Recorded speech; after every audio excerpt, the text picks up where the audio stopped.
Hey, this is Apocalypse Show. I'm doing another gun review video today. For those of you that are Milsurp rifle buyers, or if you're a British gun enthusiast, you're probably going to recognize this, but you may not be getting the full picture of it immediately. Of course, you're going to see this and think, it's a standard SMLE. But if you know your British firearms, you'll say, oh, it's a number 7, right? See, that's where you're wrong, because it's not an Enfield, really. It's an India-made Ishapur 2A1. This particular one was made in 1967.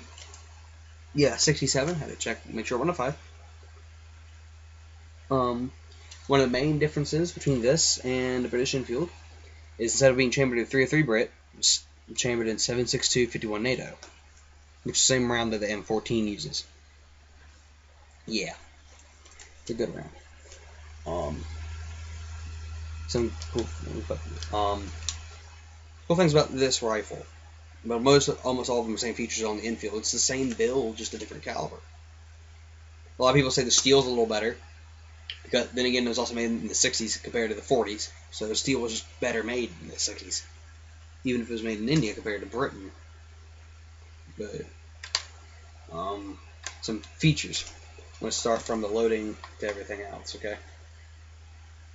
First thing about loading, obviously, you're going to have to do with your mag.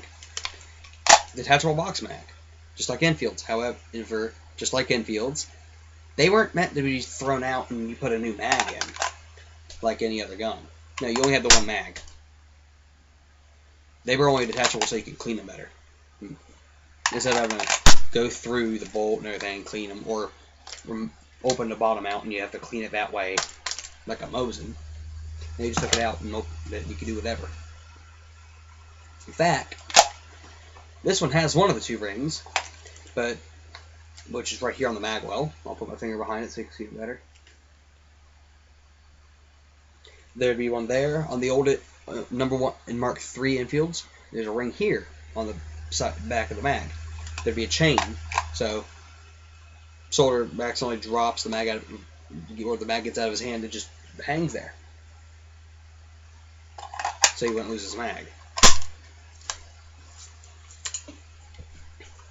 Another feature is the bolt. Just like in any British Enfield, smooth as butter. I may have just oiled it, but I'm going to also put it on an angle to show you.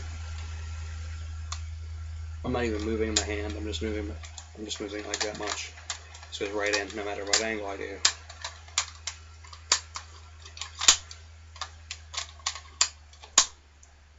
And removal of the bolts just like the other Enfields. There's a little notch here, little clip. You pop it up and you pull it through.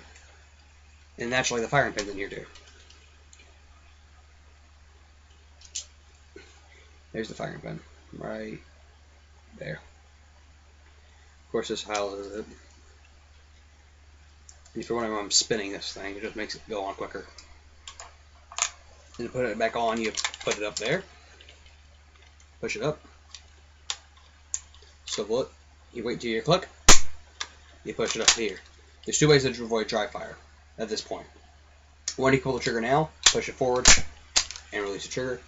Or, I just snap it again, we'll just say. I put it all the way forward. This wouldn't be recommended for loaded. There's little grooves here so you can grab it, this, right here, and slowly let it forward.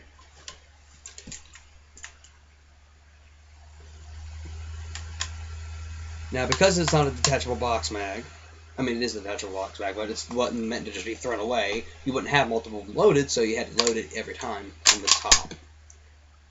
Except for maybe your first mag, maybe you load that separate. There'd be soldiers, I'm sure, that probably just took the mag out and loaded it that way, but this is a lot quicker. With the stripper clips. There's a little notch here for the stripper clip to go in itself. You put that in there, you match your rounds in, and you swat the stripper clip away. And you put another stripper clip in there, mash the rounds in, swat it, and you're ready to go. Because it's a 10-round mag, so you do 2 stripper clips. They didn't have 10 rounds, they were 5-rounders. Another good feature that I love, the safety. It's a thumb safety. I'm a big fan of having everything housed within the same area. I mean, I can cover everything with my 2 hands. I can almost cover it with my 1 hand. Well, I can do it like that. I mean, the AK, I'd have to move my hand like this. Take the safety off. I'd have to move my hand here and then go right back. Here, you know, I just, I mean, look, okay, safety's on, taking it off, it's ready to go, pop, pop, pop, and you get the picture. This will be the last shot. I want it off and safety. All that's done in about a second. I like that. Everything's together. It's just me. Flared muzzle, sort of like a, you know, the ancestor to like modern day flash hiders. Bayonet lug. So that, yeah, I can't bring this rifle to New Jersey or others. Quite a few states I can't bring this rifle to, because, you know, they have weird laws. Standard back and front sights. Some history behind this rifle. A while back, my dad actually traced the serial number of this one in particular, and it had been used in a conflict. That's all it said on the site. It didn't say what conflict.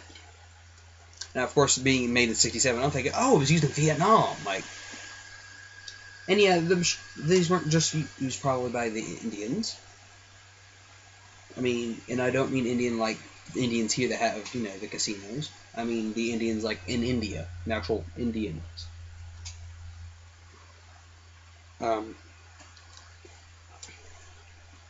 Gurkhas used the infields. Who's to say the Gurkhas, which were mercenaries of, you know, mountain people of Nepal, weren't to have used it in Vietnam. Also, this could have been used in what was known as the Indo-Pakistani Wars of there were 3 of them. 1947, 1965.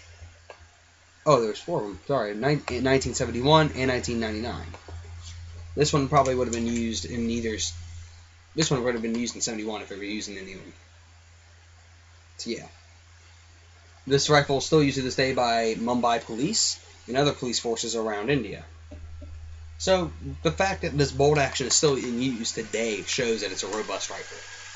I wouldn't recommend putting your like .308 Winchester ammo in it, because it's an older rifle. I mean, some newer 7.62 rifles say you can. I still wouldn't even in the new ones, but since this is old and more fragile, well, I wouldn't say fragile, but just old, I wouldn't recommend it. But that about sums it up on everything. Thank y'all for watching. Without y'all watching these videos, there would be no purpose of them whatsoever.